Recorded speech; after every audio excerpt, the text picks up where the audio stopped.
I do want to just raise the issue with you of people like Logan Paul and some of the, and you have promoted one of those, you have promoted some of those fights, particularly KSI.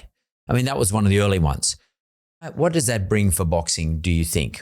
And this is quite controversial in some corners. For me, it's not a controversial thing, but what do you think it brings for the boxing game? I think, when I did the first one, KSI against Logan Paul, I mean, it was quite amazing being a part of it. Looking at the audience, looking at the people that I saw drawn to boxing for the first time, looking at the demographic in the Staples Center in Los Angeles, looking at the numbers when we did a live press conference. I've never seen anything like it.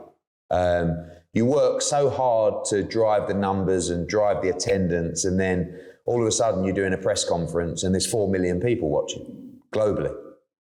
And you could be doing a Canelo press conference or an AJ press conference and there's not even 400 watching, and it's understanding that new audience. There's a lot of, people who talk about, is it good, is it bad for boxing?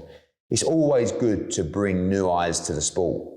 The difference is when you bring those eyes, you have to keep them, you have to educate them, you have to feed them with content, and you have to hope they stick, or some stick. And if 4 million of those eyes globally were people that haven't watched boxing before or were new to the sport, if we can keep 10% of those, then it's great for the sport of boxing. Personally, I found it a little bit uncomfortable at times because I'm a boxing hardcore fanatic. I feel so passionately about the sport. And what we were watching was not really boxing. It was more entertainment. We're doing a press conference and they're talking about each other's mums and your mum did this and mine, and there were times when I was thinking, oh no, I'm not sure about all this. But it was a fantastic experience. And after that, I sort of said to myself, that's it for us really in that. It doesn't mean I won't do it again, but, and the broadcaster was more like, wow, this is amazing. We need to do more of these. But I just, when you're so passionate about something, when you love something so much, it's difficult to do something that you truly don't believe in.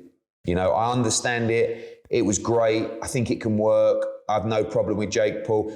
Jake Paul's, at least he's in fights, not really against talented boxers, but fighters or, MMA guys, or now a guy who's had a few fights. So, but the stuff like, Logan Paul against Floyd Mayweather, horrible to watch. That's a bank job, as Floyd Mayweather called it. Logan Paul against KSI, a 50-50 fight, just between two guys that can't really fight. And it was entertaining. But for us, it was just an experience to say, all right, we understand it, we get it. It's probably worked quite well for us. I'm hoping some of those people that tuned in for that fight have stayed fans of boxing, have stayed followers of Matchroom Boxing, and our fighters have joined my platform as well. I think that's the pluses to come out of it.